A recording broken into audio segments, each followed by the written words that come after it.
안녕하세요. 7살 연하 남편과 결혼 10개월 차인 39 여자입니다. 결혼이 꽤 늦은 편이지요? 예전 20대 후반에 결혼을 목전에 두고 청첩장까지 돌리고 나서 파혼한 뒤로 2번 다시 결혼하지 않겠다고 다짐하고 혼자 살아왔습니다. 전문대 졸업 후 미용실 보조부터 시작해 지금은 제 이름으로 된 미용실 하나 갖고 있습니다. 요즘은 시국이 시국인지라 벌이가 예전만큼 되지는 않는데 그래도 한 곳에서 오래 장사해와서 입에 풀칠할 정도로는 벌고 살고 있어요. 미용실이다 보니 손님들이 제가 원하지 않아도 자기들 결혼 생활에 대해서 넋두리도 자주 해주시다 보니 결혼에 실패한 후로 다른 인연이 있지는 않을까 기대도 해봤지만 어느 순간부터 이것저것 재면서 사느니 차라리 혼자서 지내는 게 더 낫겠다는 생각을 하고 32살이 되던 해부터는 그 마음을 확실히 굳혀서 혼자서 지내기로 했는데 이렇게 덜컥 결혼을 해버리고 또 후회하고 있네요? 제가 연하남에 눈이 멀어서 제 팔자 제가 꼬았다고 손가락질 하실 분들도 계시겠지만 그래도 어디 하소연할 곳도 없고 제 이야기나 한번 해보도록 하겠습니다. 한참 거리두기다 뭐다 해서 장사가 한풀 꺾인 적이 있어요. 손님이 떨어지니 수입이 줄고 그 스트레스를 먹는 데다 풀다 보니까 몸이 엄청 불어나 있더라고요. 평생 눈치 안 보고 혼자 살지언정 그래도 제 자신을 가꾸는데 손을 놓지 말자는 주의여서 부랴부랴 헬스장을 끊어 운동을 시작하게 되었습니다. 신랑은 헬스장에서 만났어요. 헬스장에서 일하고 있는 트레이너였고 오며 가며 인사하며 자연스럽게 친해지게 되었는데 어느 날 신랑이 어떻게 제 연락처를 알아냈는지 제게 먼저 연락을 해서 저녁 식사나 같이 하고 싶다고 해오더라고요. 그렇게 몇 번 더 만남을 갖게 되었고 신랑이 저에게 교제를 요청해왔습니다. 헬스 트레이너라서 몸도 좋고 서글서글한 성격에 저도 호감이 가기는 했지만 7살이나 어린데다가 저는 결혼할 생각이 없었기 때문에 고민을 했어요.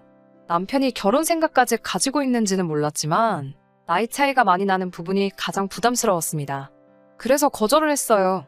그쪽은 이제 30대 초반이지만 그렇다고 너무 이른 나이도 아니고 진짜 결혼할 상대와 진지하게 만남을 가져야 하는 것 아니냐고 정중하게 거절을 했어요. 그랬더니 남편이 그건 문제가 되지 않는다면서 몇 번이고 저에게 되물었고 저는 나이도 많고 결혼 생각도 이제 없다고 했더니 그건 상관없다고 오히려 자기 마음을 더 강하게 저에게 표현하더라고요.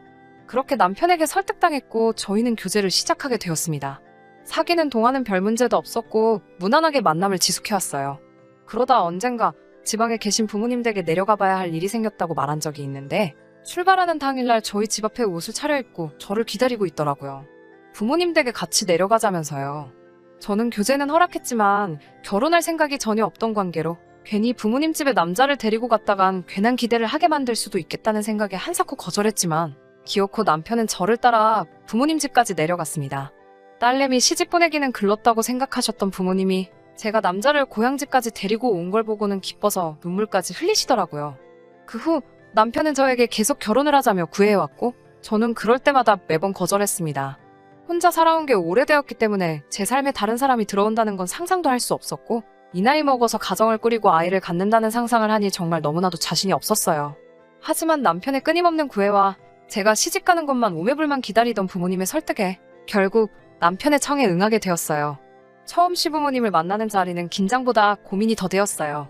아무래도 제가 40을 바라보는 여자다 보니 시어머니가 저를 좋게 보진 않을 거라는 생각이 들었거든요. 역시나 처음 뵙는 자리에서 조금 불편한 기색을 숨기지 않으셨지만 남편과 저의 결혼을 받아들이는 분위기였습니다. 그때 남편의 경제적인 부분에 대해 처음 알게 되었는데 결혼을 하고 싶다는 말과는 다르게 모아둔 돈이 2천도 안 되더라고요. 그때 조금 대책 없다는 생각이 들었는데 또 딸내미 뒤늦게 시집 보낸다고 기뻐하시던 부모님 얼굴을 생각하니 그 자리에서 결혼을 뒤집어 버릴 수 없었어요. 저는 미용실 하면서 모아둔 돈이 7천 정도 되고 제가 월세로 살고 있는 곳 보증금을 빼면 1억 정도가 더 있다고 말씀드렸어요. 그랬더니 남편이 그 집이 자가가 아니었냐며 놀라더라고요. 굳이 말한 적은 없기는 한데 월세로 살고 있는 그 집이 제 명의로 되어 있는 줄 알았나 봐요. 제가 차도 외제차 리스로 타고 다니고 혼자 사는데 궁상맞아 보인다는 느낌 보이지 않게 저한테 투자를 많이 하는 편이거든요. 헬스장도 다니고 관리도 받고 그러면서요. 제 이름으로 된 가게까지 가지고 있으니 제가 돈이 많아 보였나 봅니다. 미용실 벌이가 나쁜 편은 아니긴 한데 요즘 시국에 사실 모아놓은 돈에 손을 대야 할 정도로 상황이 어렵긴 했지만 굳이 그 사실까지는 이야기하지 않았어요. 결국 제가 모아둔 돈에 보증금을 합해서 경기도권 신축 아파트에서 신혼집을 차리게 되었습니다. 남편이 모아둔 돈 2천에 시댁에서 얼마를 더 보태서 혼수 4천만 원치 해왔고요. 아무튼 그렇게 결혼은 별탈 없이 마쳤습니다. 그런데 결혼하고 문제가 생겼어요. 이 시국에 피해만 보는 게 미용실만은 아니었던 거죠. 헬스 트레이너였던 남편이 일하는 헬스장 사정이 안 좋아지게 돼서 남편이 결혼하고 3달도 안 돼서 직장을 잃어버리고 말았습니다.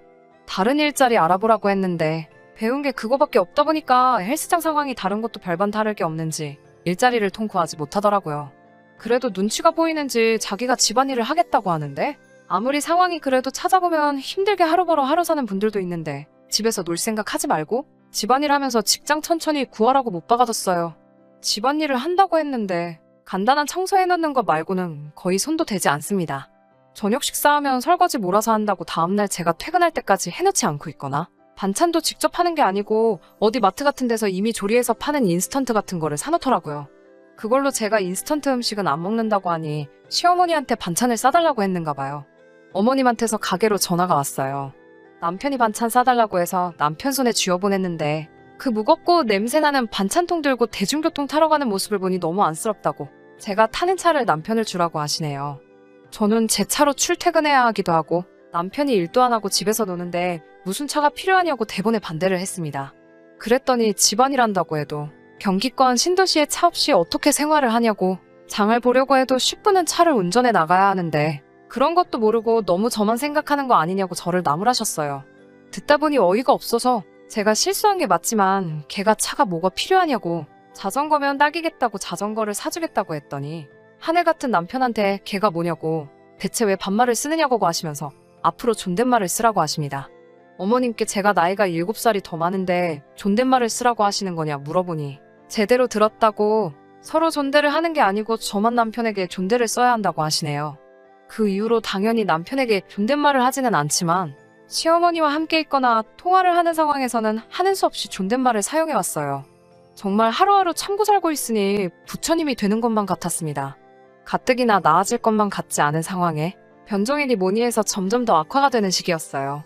어느 날 남편이 어떻게 알았는지 저한테 시댁하고 친정하고 차별하는 거냐면서 화를 내더라고요. 결혼 전부터 제가 친정의 용돈식으로 그달 매상에 따라서 30에서 50 사이로 생활비 겸해서 보내드렸었거든요. 결혼 후에도 당연히 보내드렸죠. 그런데 그걸 어디서 알고는 시가에는 왜 생활비를 안 주냐는 식으로 짜증을 부리더라고요.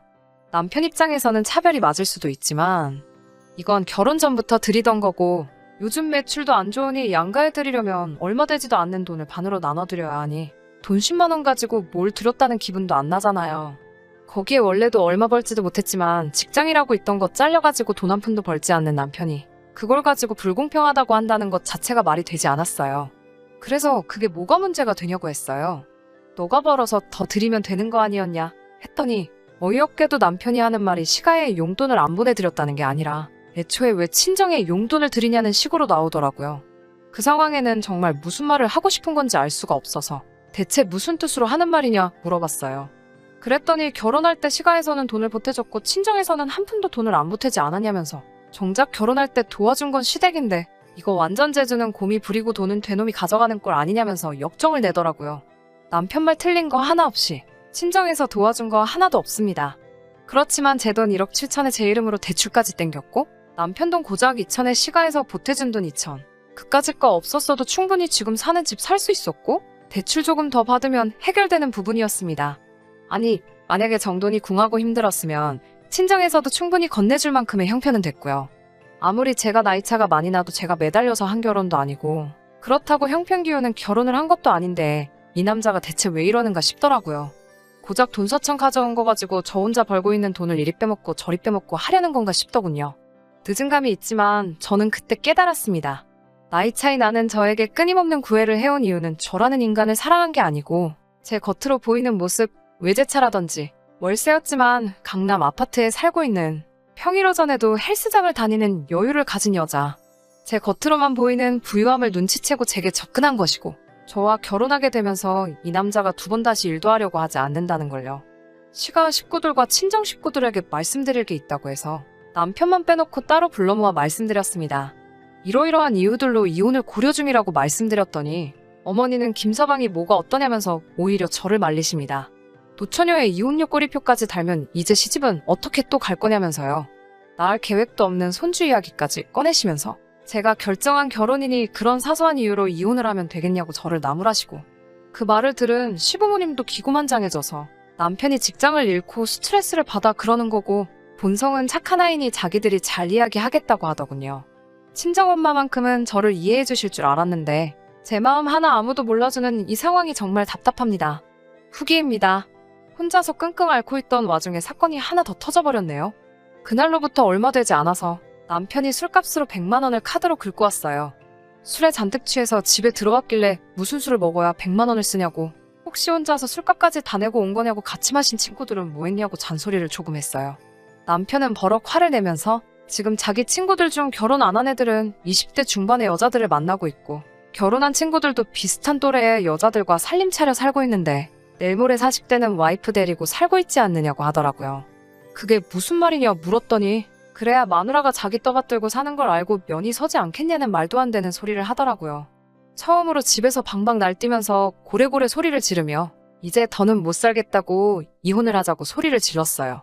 남편이 기다렸다는 듯이 오냐 알겠다면서 순순히 합의 이혼을 해주겠다고 하더라고요. 이혼 전문 변호사를 찾아간 자리에서 남편은 그 시꺼먼 속내를 다 보여주더라고요. 이혼 시 공동명의로 된 아파트 재산 분할에 관한 질문부터 하더라고요. 변호사님이 조금 애매하다는 표정으로 혼인기간이 짧은 데다가 아파트는 오롯이 저의 재산으로만 마련이 되었다는 증거가 명백하기 때문에 아무리 공동명의일지라도 아파트는 재산 분할 대상에 전혀 포함이 되지 않는다고 하더라고요. 제 외제차도 리스로 타고 있는 거라 당연히 포함이 안 되고 남편이 가지고 갈 수 있는 건 신혼집에 사놓은 혼수들 뿐이라고 하더군요. 남편의 일그러진 표정을 보니 뭔가 계획대로 되질 않아서 많이 당황한 듯한 얼굴이었습니다. 그 얼굴을 생각하면 지금도 속이 후련해요. 똥 씹은 표정으로 사무실을 나오면서 저한테 다시 잘해보자고 말하고 싶은데 자기가 질러놓은 게 있으니 아무 말도 못 꺼내고 똥 마려운 강아지 마냥 안절부절 못하던 모습이 아직도 기억나네요. 결국 저희는 합의 이혼을 하기로 했고 지금은 숙려기간 중입니다. 남편은 웬일로 직장을 구했고 저한테 그 어느 때보다 잘하고 있어요. 친정에도 용돈을 보냈다는 식으로 생색도 내고 있고요. 제 마음을 돌리려고 하는 뻔한 속셈이죠. 하지만 저는 이 결혼 끝낼 생각입니다. 남편이 반성을 하고 새로운 사람으로 태어나도 여태껏 혼자 살아오면서도 아무런 어려움 없이 잘 살아왔고 제 인생에서 이 남자가 사라진다고 해도 달라질 거 하나 없으니까요. 남편이랑 사는 건지 애를 키우는 건지도 모르겠고 깨가 쏟아지는 신혼생활도 아니고 제가 무슨 부귀영화를 누리려고 이 결혼을 했는지 후회가 되긴 하지만 이제 이렇게라도 정리하고 다시 저만의 삶을 살 수 있게 되어서 너무 후련하고 행복합니다. 후기까지 포함하면 굉장히 긴 이야기인데 고구마 참으시면서 끝까지 들어주신 여러분들께 정말 감사드립니다. 이만 여기서 사연 마치도록 할게요. 끝까지 들어주셔서 감사합니다. 오늘의 사연은 여기까지입니다. 구독과 좋아요, 알람 설정 부탁드리고 더 좋은 사연으로 다시 찾아뵙겠습니다. 감사합니다.